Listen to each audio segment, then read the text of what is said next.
Like, I didn't see any Exalta 88 t-shirts at DaleJr.com, and yet I'm staring at a brand new one right now at the NASCAR store, which is really interesting. Just as a side note, this is a pretty cool t-shirt. It's got a picture of Dale Jr.'s big stick-looking red, orange, and yellow Exalta car. The font for Dale Earnhardt, for Dale Earnhardt Jr. looks like the font that was used quite often for Dale Earnhardt Sr. in the Intimidator. It's pretty interesting. Also, I'm seeing some other nationwide t-shirts that I haven't seen. A white one that has kind of a patriotic scheme to it, and then another blue one that just has some different graphics on it. So, again, if you're going to purchase Dale Earnhardt Jr. gear from those websites, you got to go in and look specifically under the categories of what you're looking for. Do not rely on the newest items. But there's some. Actually, I want to get that T-shirt. I'm a little bummed I don't have that T-shirt for this weekend. And I see too they already have a. Oh, that's last year's. Sorry, let me back up.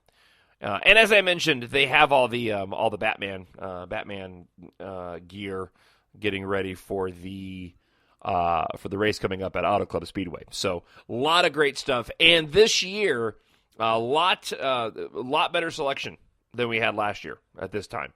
Last year at this time, there was very little to be found of the new nationwide paint scheme, and so I think it's probably because he had this paint scheme chosen pretty early or pretty late in the season last year, as opposed to we didn't really know quite as early what last year's paint scheme was going to look like.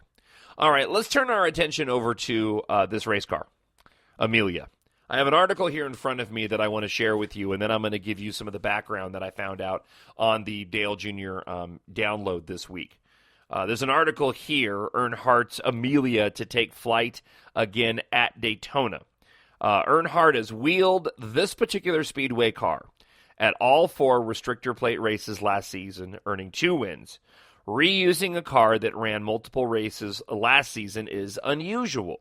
Teams like Hendrick have the resources to build brand new cars every year, but Amelia is special. A car gets named when you drive it long enough to see a personality, typically, said Dale Earnhardt Jr. last month. We're going to take the same car because it was so successful. The fact that we're going to keep running it, I said, we got to name it. And we were thinking of a woman who has accomplished something that was an awesome person, and that was something we could be proud of. Amelia Earhart was the first thing that came to my mind. It's almost a perfect analogy from the personality similarities to even their similar last names. Earnhardt. Like Earhart, Earnhardts Amelia experienced great success in the form of 2 trips to victory lane last season, but she has also faced adversity, notably at Talladega in the fall when Earnhardt battled from the back to the front several times but failed to win his way into the next round of the chase. And for Earhart's redeeming qualities paralleled the characteristics that every race car driver needs at the track. Earhart must have been the most daring. She sort of fits the mold of courage and determination that you need as a race car driver, Earnhardt said. She must have had that and more to be able to do the things she did in her lifetime. However, there's one hiccup in Earnhardt's perfect tale. Earhart's eventual fate of disappearing while attempting to circumnavigate the Earth on her final flight. Now, this doesn't bother the 88 crew chief, Greg Ives, in the slightest. The way I look at it, the eventual fate is to be going into the Daytona USA and being left there for a year, I've said. Referring to when winning the Daytona 500, the car will end up residing at Daytona for a year. And eventually, what happens is after it comes out of Daytona USA, team owner Mr. Hendrick puts it into his museum. So, if disappearing from the shop, the fate of the race car because we win the Daytona 500, I am all for it. Now, let me give you some of the background on this, because while the name background is interesting, the details about how this car came to be are even more interesting in my view. So this car was built in 2014, and it was built by Dale Earnhardt Jr.'s last crew chief, Steve Letarte, who I'm a huge fan of and is now in the broadcast booth. This is not the car, obviously, that won the Daytona 500, okay?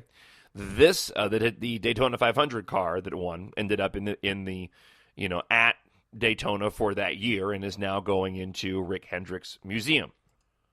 Steve Letarte built a different speedway car. That speedway car, Dale Jr. ended up running in July at the Daytona race.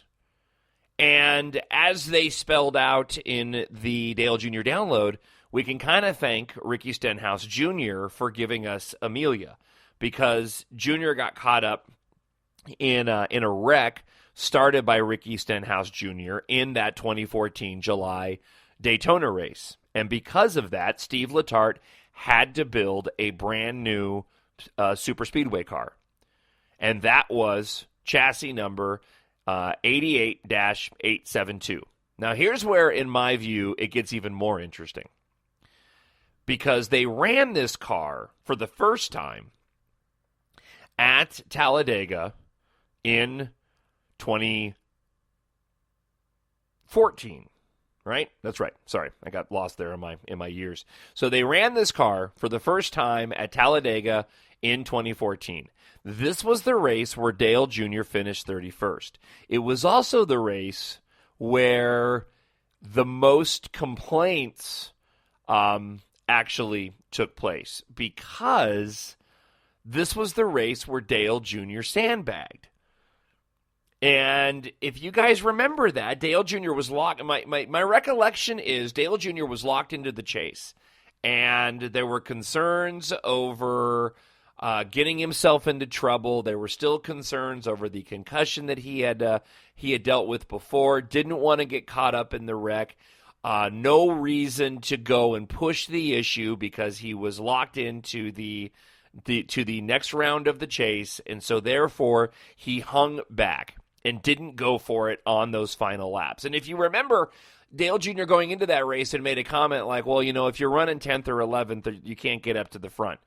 And this was, again, the style of restrictor plate racing that year was still a little bit different than what we got last year and what we're going to get this year. And Dale Jr. hung back. And I remember how bummed out I was at the end of that race. And I remember being very vocal online saying, man, I am a Dale Jr. fan, but that sucked. Because you always want to see your driver go for it. And we don't support these drivers, and I don't support Dale Jr. to see him just lag back. And it caused quite a bit of controversy. People were, really arguing back and forth between putting forth 100% effort or, hanging back and playing it safe. And I was not a fan of playing it safe. That was this car. Now, see, I just find that interesting because I'm a firm believer that everything happens for a reason. And here he was sitting on what we know now to be, a rocket ship. And he didn't really find out until he brought it back for last year's Daytona 500. Now, he didn't win last year's Daytona 500, right? He ended up placing third. I think the caution came out in that. I think he might have.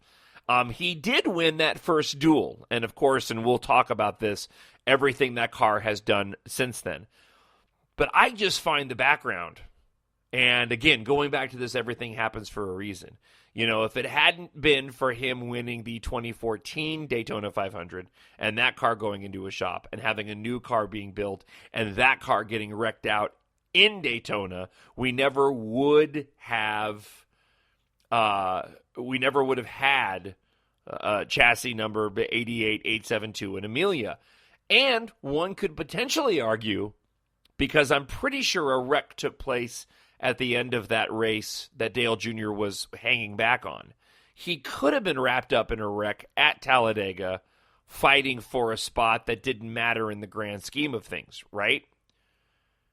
So again, all of these circumstances leading up to Dale Jr. having this particular car and lasting this long leading into and keeping it in one piece leading into Sunday's Daytona 500.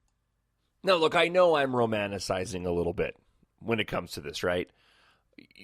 Because you can do this probably if you took any one of the cars that he's won with, you could probably go back and craft a similar tale and story. I just find this one really interesting. If he wins the Daytona 500 on Sunday, it almost has a direct link to him winning the Daytona 500 2 years ago. Like if he didn't win that one, he couldn't win this one. I mean, I just think it's great. I just think it's a really great background and story, and makes the 500 even that much more interesting and compelling. So how good is this car? This is how good this car is. Okay, Amelia has led 31% of all the laps that she has completed. So Amelia, with Dale Jr. behind the wheel, has led 308 laps of a possible 1,002 laps in all the laps that this car has run. 31% of the... I mean, when you begin to break down those numbers based off of 43 other drivers being out on the track, arguably, if you take the duels out of the mix, that's pretty impressive. Because if you start to break down the other drivers, I mean that this car is dominant among all the other cars that are out there. Okay, Amelia has won the 2015 Daytona Duel, came in third in last year's Daytona 500, won Talladega, won at Daytona in July, was second at the second Talladega race last year. Probably should have won if it hadn't have been for that ridiculous finish that now has given us the overtime rule. And then won the duel this week. So that's 4 wins, 1 third, and 1 second for this car. Heading into tomorrow's, or today, depending on when you're listening to this, Daytona 500. Oh, and do I need to mention that I just checked, and this car and Dale Jr. led the final practice before the Daytona 500. Now, that doesn't really mean nearly as much. I mean, that's mostly drafting help. But that gives you a bit of a background on this car heading into the Daytona 500. And again, why I'm more excited for this race and more nervous than I've ever been for a Daytona 500. Because if that car is leading at the end, he's got a shot and the best shot to win it. All right, let's talk a little bit about the Daytona 500 and what to watch for and what to look out for. Really, it's just going to be about survival. I am less concerned about Dale Jr. leading the race until we get down to that last 20 laps. 20 or 30 laps. He needs to keep it up front. There need to be no mistakes on pit road. Just keep the car out of trouble. And I will be somewhat relaxed watching the race as long as he is parked up in with those top 5 leaders. Because the Daytona 500 usually works out, and most of the restrictor plate races usually work out this way. Usually turns out that for the first part of the race, everybody kind of gangs up on each other to see what everybody's got. And you see him going 3 wide, you see him 2 wide for a long time, and then over the course of the first 20 or so laps, 20, 30, 40 laps, people begin to calm down, and usually you'll see a line of cars about 5 or 6 in a row lining up in front, and then you kind of hit the middle part of the race where everybody just calms down and regroups, and we truck along and we just count a bunch of laps down. When you get down to about 50 laps to go, things start to heat up again. And really, Dale Jr. needs to be up in front and leading by 30, definitely 20 laps to go, because those final 20 laps tick off like that. And the other part of it is, too, when you think about when Dale Jr. is racing, and I can only compare it to what it's like when I play on my game. By the way, I wish I had a spotter in my NASCAR game because I got a rear view mirror, but I can't even imagine what it's like for Dale Jr. on the track trying to time when the guys behind